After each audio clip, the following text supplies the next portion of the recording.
Ang galing naman ng laro na to. Ay, ilag! Si nanay, tuwa maglaro. Parang bata. Ate Bebang, ala ko po ng Christmas tree niyo po, pero wala pong regalo. Ayaw nga no, wala pang nakalagay. Di pa po dumating si Santa Claus para magbigay po ng regalo, Ate Bebang. Wala pa nga din siya, Mateo eh. Inaantay ko rin si Santa Claus. Sa tingin mo po, Ate Bebang, totoo po ba si Santa Claus? Oo naman, Mateo. Di ba? Siya nagbibigay ng regalo sa buong mundo. Eh, bakit yung nakaraang Pasko, wala po ako natanggap na regalo? Siguro may sakit si Santa Claus, kaya hindi siya nakadaan sa bahay niyo. Hindi na po ako naniniwala kay Santa Claus, Ate Bebang. Hindi naman po niya binibigyan yung iba eh. Hay naku, Mateo, totoo kaya si Santa Claus? Talaga po, Alisitang? Oo naman, kapag naniniwala ka sa kanya, bibigyan kanya ng regalo ngayong Pasko. Hindi ko po, Alisitang. Maniniwala na po ako kay Santa Claus. Ang bilis mo nagbago ng isip mo, Mateo. Kanina, hindi ka naniniwala ah. Siyempre po, Ate Bebang, gusto ko po makatanggap ng regalo po sa Pasko. Ako din, gustong gusto ko. O siya, matulog na kayo. Bebang, Mateo, malay nyo, dumating na si Santa Claus, bigyan kayo ng regalo. Yay! Dadating si Santa! Tara na, Mateo, matulog na tayo. Apa! Sana bukas may regalo na ako. Mateo, bilis! Nandiyan na po ako, Ate Bebang! Ayun, nakapasok na si Bebang at si Matay sa kwarto. Kukunin ko na yung regalo nila.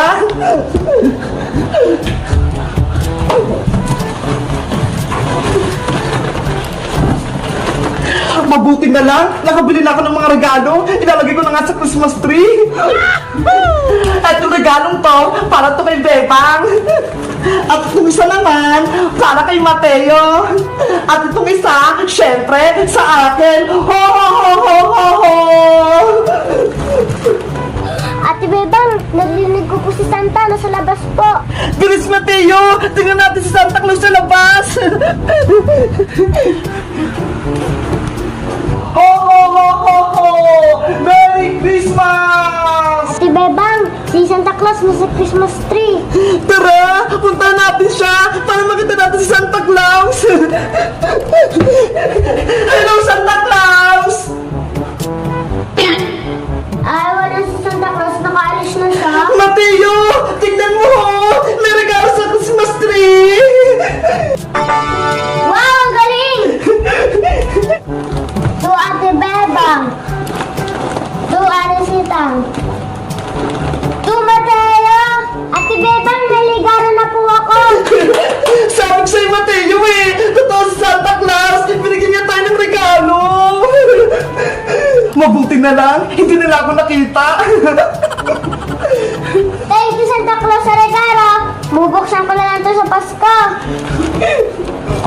Guys, binigyan ako ni Santa Claus ng regalo! Pati si Mateo, binigyan niya din! Sa tingin nyo, si Santa Claus kayo nagbigay ng regalo? Mag-comment lang kayo kung naniniwala kayo sa Santa Claus! Bye-bye!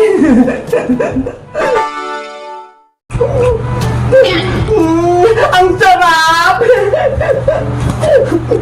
Oh no! Bebang, tignan mo si Princess oh, nababalo na ata. Hoy Princess, anong ginagawa mo? Kumakain ka ng karton? Ay kasi Bebang, gutom na ako eh. Ang tagal pa ng recess. Itigil mo nga yan, Princess. Makita ka pa ni teacher, magagalitan ka pa. Teacher, si Princess, kumakain ng karton. Hay Bayang, sumbungero ka naman. Siguro, inggit ka. Ano ako, baliw? Hindi ako kumakain ng karton, oh. Yay! Oras na! Oras na para magmeryenda! Wow! May jogging si Princess! Akala nyo, kahit tuntong pinakain ko, nagkakamali kayo! Ang sosyal mo naman, Princess! Jogging yung baon mo! Binili sa akin to ni nanay! Meron ako ditong chicken, pansit, kanin, at may siopaw pa. Sana ako din makatikim ng Chowking. Hindi pa ako nakakain yan eh. Di ba? Mayaman ako. Chowking yung baon ko. Ako lang makakabili nito. Pinulot mo lang yung sa basurahan eh. Hindi naman yan tunay. Inggit ka lang, Boyong, dahil wala kang Chowking. Hindi yan. Hindi naman masarap yan eh. Talaga ba? Titikman ko nga tong chicken.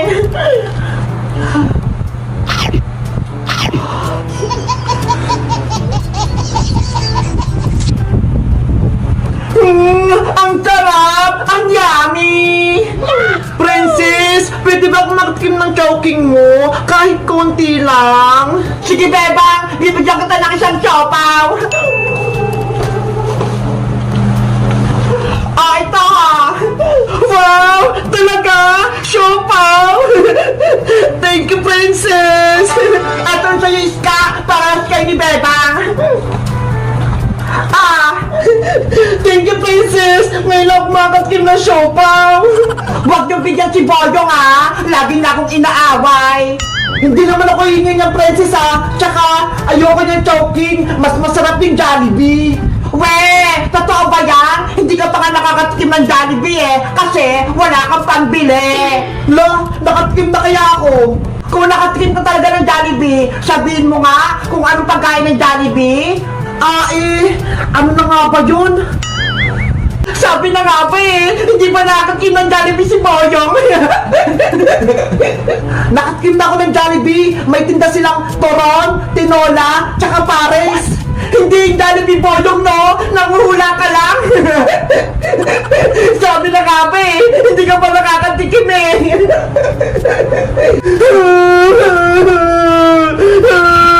Inaasar ako ni Princess!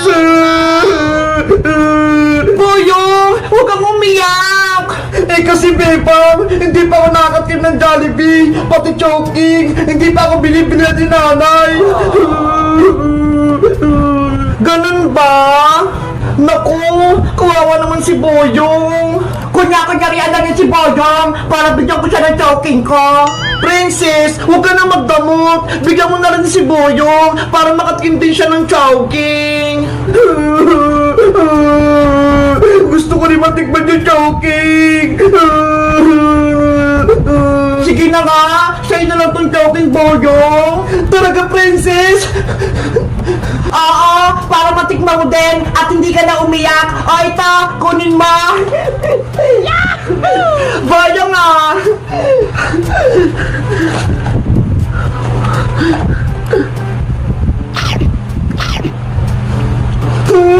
ang sarap! Ang sarap pala nitong Chowking!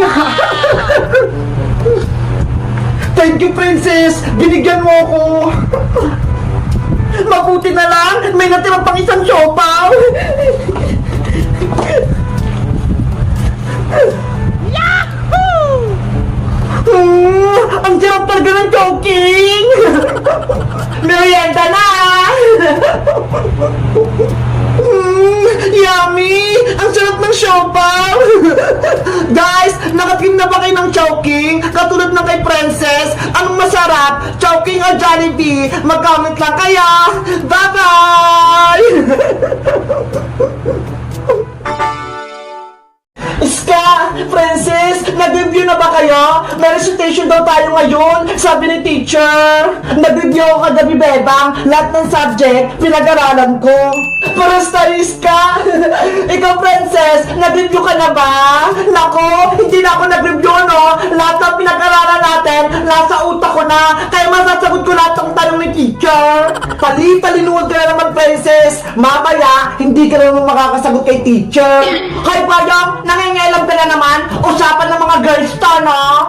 Talaga naman palibasa, hindi ka nag-review, kaya lagi ka bokya. Bakit ikaw? Nag-review ka ba? Oo, kagabi pa. Huwag na kayong maingay, nandiyan na si teacher. Good morning, class! Good morning, teacher! Good morning, teacher! Okay, everybody, sit down! Teacher, ano po yung hawak nyo? Merienda po ba yan? Jalazy to Princess! Wow! Jelly Ace! Pengi po ko, teacher! Ops! Hindi to libre! Eh, para saan po yan? Etong Jelly Ace na to, premyo nyo kapag nakasagot kayo sa akin sa recitation. Ay! May ma-premyo si teacher! Diba? Galingan natin para mabigyan tayo ni teacher ng Jelly Ace. Sige, Iska! Sana hindi mahirap yung tanong ni teacher para mabigyan na rin ako ng Jelly Ace. Okay, class! Magsisimula na tayo! Ikaw, Bebang, unang sasagot. Ready ka na ba? Apo, teacher! Eto ang tanong mo, sino ang ating pambansang bayani? Teacher, ang ating pambansang bayani ay si Dr. Rosel San. Very good! Tama yung sagot mo. Dahil dyan, meron kang Jelly Ace. Thank you po, teacher! Sayang! Ako sana yung nakasagot nun! Next, ikaw naman, Iska. Tumayo ka na. Aba! Ang tanong, ano ang ibig sabihin ng GMRC? Hala, ang hirap ng tanong kay Iska. Hindi niya masasagot yun. Ang ibig sabihin po ng GMRC ay Good Manners and Right Conduct. Very good, Iska. Ito ang premyo mo. Thank you po, teacher. Iska, ang galing mo naman. Nasagot mo yun. Siyempre, sabit natin yung princess, kaya alam ko. Siguro hindi mo alam yung princess. Alam ko yung bebang na good morning and right conjuring. Hula-hula ka na naman, princess. Bayang, ikaw naman. Opo. Eto ang katanungan mo, Boyong, sa math. 100 divided by 5. Yan ka, Boyong. Mahirap yung tanong sa'yo. Base club sa akin yan. 100 divided by 5. Teacher, 20 yung sagot ko. Tama. Yes, correct ako. Boyong, eto ang Jelly Ace mo. Kunin mo na. Thank you po, teacher. Ayos, nangerienda na ako. Yahoo! Princess, ikaw naman ang susunod. Sana madali lang yung tanong sa akin ni teacher para may Jelly Ace ako. Princess, kaya mo yan! Galing mo, princess! Para may Jelly Ace ka din, katulad namin ni Bebang! Nako, panigurado, hindi mo makakasagot si princess! Ikaw pa yung butike, kontrabida ka lagi, no? Princess, ito ang katanungan mo, ano ang English ng bahay? Teacher, ang dali-dali ng tanong nyo, ang English po ng bahay ay bahay kubo! Bahay kubo daw!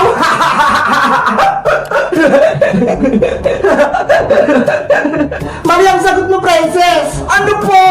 Mali ako! Dahil dyan, hindi kita mabibigyan ng Jelly Ace! Teacher!